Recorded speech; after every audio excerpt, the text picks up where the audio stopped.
ভারতের লোককাহিনী। আমাদের পাশের দেশ ভারত। দুনিয়ার প্রাচীন দেশগুলোর মধ্যে ভারত অন্যতম। এদেশের হাজার হাজার রূপকথা, লোককাহিনী সমাজে ছড়িয়ে ছিটিয়ে আছে। সেই ভারতে এক হতভাগ্য যুবকের কাহিনী। হতভাগ্য যুবকটি তার ভাগ্য পরিবর্তনের জন্য জাহাজে করে অন্য দেশে যাওয়ার উদ্দেশ্যে বেরিয়ে পড়ল, কিন্তু দুর্ভাগ্যক্রমে ভীষণ ঝড়ের কবলে পড়ে জাহাজটি। বন্ধুরা, সুন্দর সুন্দর শিক্ষামূলক গল্প পেতে চ্যানেলটি এখনই সাবস্ক্রাইব করো।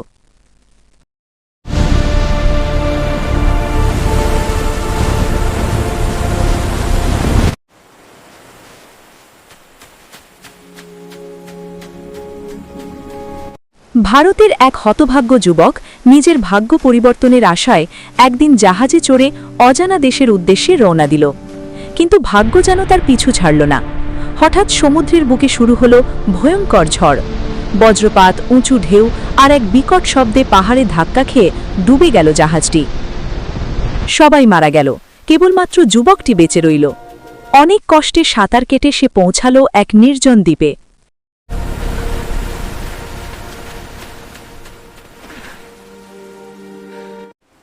হে ঈশ্বর, আমার কি কখনো ভালো দিন আসবে না? না, আমি হার মানব না, আমাকে বাঁচতেই হবে। চারদিকে শুধু সমুদ্র, আমি কি এখানেই শেষ হয়ে যাব? এই নারকেলই এখন আমার একমাত্র ভরসা। চারদিকে শুধু নারকেল গাছ আর নীরবতা। দিনের পর দিন সে নারকেল খেয়ে বেঁচে থাকল, কিন্তু একসময় ক্ষুধা আর একাকিত্ব তাকে ভেতর থেকে ভেঙে দিতে লাগল। এই নারকেলই এখন আমার একমাত্র ভরসা। একদিন হঠাৎ সে আকাশে দেখল অদ্ভুত এক দৃশ্য। একটি গাধা উড়ে আসছে আকাশপথে। সে নিজের চোখকেও বিশ্বাস করতে পারছিল না। গাধাটি দ্বীপে নেমে এসে গাছের নিচে ঘুমিয়ে পড়ল। এটা কি উড়ন্ত গাধা! অবিশ্বাস্য! এটা কি স্বপ্ন দেখছি? একটা গাধা আকাশে উঠছে? না, চোখের ভুল নয়, সত্যিই গাধা।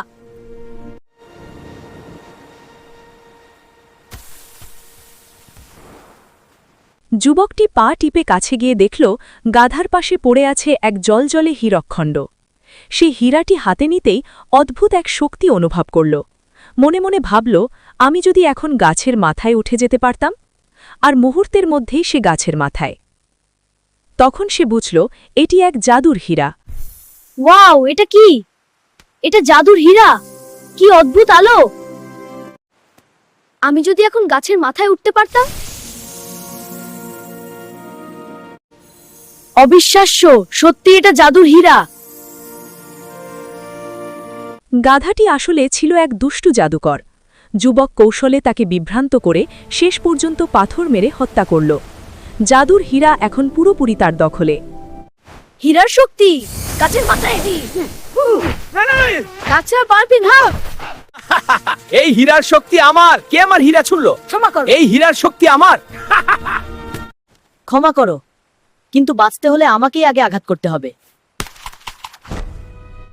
হীরকখণ্ডের অলৌকিক ক্ষমতায় এবার আমি এই দ্বীপ ছেড়ে পাশে রাজি হব। এই হীরার শক্তিতে আমি উড়ে যাচ্ছি। ওই দেখো, আকাশে ধোঁয়া। যুবক দ্বীপ ছাড়ার পর পৌঁছাল এক কুটিরে। সেখানে এক পদহীন বৃদ্ধ তাকে আশ্রয় দিল, কিন্তু সেও ছিল এক জাদুকর। হীরার বিনিময়ে সে দিল এক মায়াবী কুঠার, যে কুঠার আদেশ পেলেই কাঠ আনতে পারে, এমনকি শিরচ্ছেদও করতে পারে। শুভ সন্ধ্যা স্যার। শুভ সন্ধ্যা। আপনি কি আমাকে কিছু খেতে দিতে পারেন এবং রাতের জন্য একটু আশ্রয়?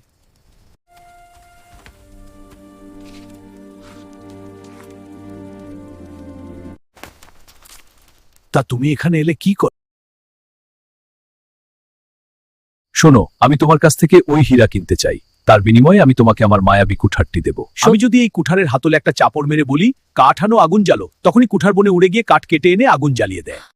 আমি যদি বলি শিরচ্ছেদ কর, তখনই কুঠার সবচেয়ে কাছে যে মাথা পাবে সেটাই কেটে ফেলবে। এই রকম আশ্চর্য কাজের কুঠার তুমি সারা দুনিয়ায় দ্বিতীয়টি পাবে না। সত্যি? তাই তো মনে হয়। ঠিক আছে, আপনার প্রস্তাবে আমি রাজি। আমি এই হীরকখণ্ড দিয়ে তোমাকে রোস্ট করে খাবো। শিরচ্ছেদ করো। যুবক সুযোগ বুঝে বলল, শিরচ্ছেদ করো।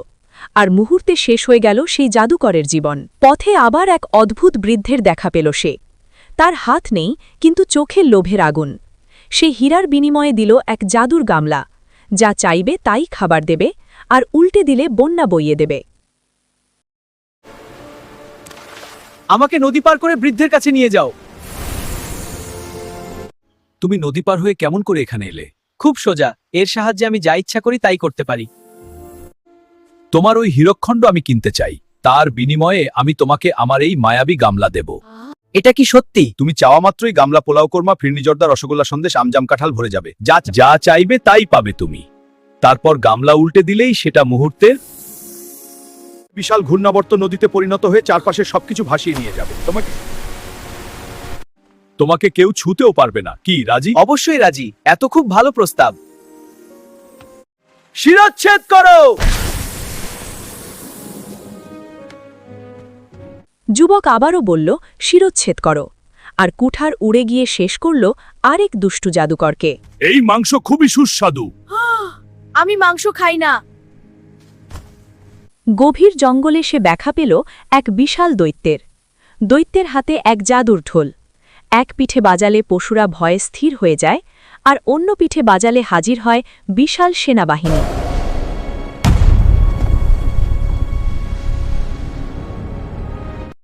এই মাংস খুবই সুস্বাদু। আমি মাংস খাই না। হে জাদুর গামলা, ভাত পরিবেশন করো। এই ঘটনা কি করে ঘটলো? এটা জাদুর গামলা, যা বলি তাই হয়। আমি তোমাকে আমার এই মায়াবী ঢোল দেব। এর এক পিঠে তালি বাজালে জঙ্গলের সব প্রাণী ভয়ে কাঁপতে থাকবে। তারা নড়বার ক্ষমতা হারিয়ে ফেলবে। তুমি তখন তোমার ইচ্ছা মতো শিকার করতে পারবে। আর এর অন্য পিঠে তালি বাজালে মুহূর্তের মধ্যে পদাতিক ও অশ্বারোহী বিশাল এক সেনাবাহিনী তোমার সামনে এসে তোমার আদেশ পালনের জন্য অপেক্ষা করবে। কি বলো? কি বলো? এই ঢোলের বদলে তোমার গামলা আমাকে দেবে? মন্দ কি? চুক্তিটা তো ভালোই মনে হয়। দৈত্য লোভে পড়ল, কিন্তু যুবকের কুঠার ছিল প্রস্তুত। একটি আদেশ, আর দৈত্যও অবসান। আমি রক্ত পান করতে চাই। শিরচ্ছেদ করো। অত্যাচারী রাজার সঙ্গে সংঘর্ষ। অবশেষে সে পৌঁছাল এক রাজ্যে, যেখানে শাসন করত এক নিষ্ঠুর রাজা। রাজা সৈন্য পাঠাল যুবককে ধরতে। যুবক ঢোল বাজাতেই সৈন্যরা ভয়ে পালাতে লাগল। কে সেই দুঃসাহসী যুবক? সৈন্যরা, তাকে ধরে আনো। রাগে ভুসে উঠে রাজা পুরো সেনাবাহিনী পাঠাল। তখন যুবক গামলা উল্টে দিল। মুহূর্তে বন্যার স্রোত সব সৈন্যকে ভাসিয়ে নিল। এই দুঃসাহসদের গর্দান দাও, আর এই উদ্ধত যুবককে হত্যা করে রাখো। প্রজাদের উপর অত্যাচার বন্ধ করুন। এত সাহস! আমি অন্যায় সহ্য করব না।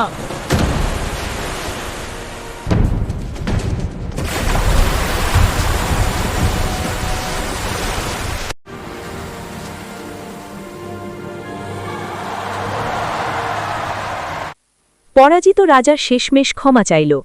তার অন্যায় ও অত্যাচারের অবসান ঘটল। রাজা শিক্ষা পেয়েছে, দেশে শান্তি আসছে। আর সেই হতভাগ্য যুবকের মাথায় পরানো হল রাজমুকুট। যে যুবক একদিন ছিল নিঃস্ব ও অসহায়, আজ হল রাজ্যের নতুন শাসক। এই কাহিনী আমাদের শেখায়, ভাগ্য কখনো স্থির নয়। সাহস, বুদ্ধি আর সঠিক সিদ্ধান্তই পারে জীবনকে বদলে দিতে। হতভাগ্যও একদিন হতে পারে ভাগ্যবান। বন্ধুরা, ভিডিওটি কেমন লেগেছে কমেন্টে জানাও। ভিডিওটি ভালো লাগলে লাইক ও শেয়ার দাও। যা চাইবে তাই পাবে তুমি। তারপর গামলা উল্টে দিলেই সেটা মুহূর্তের আমাকে নদী পার করে বৃদ্ধের কাছে নিয়ে যাও।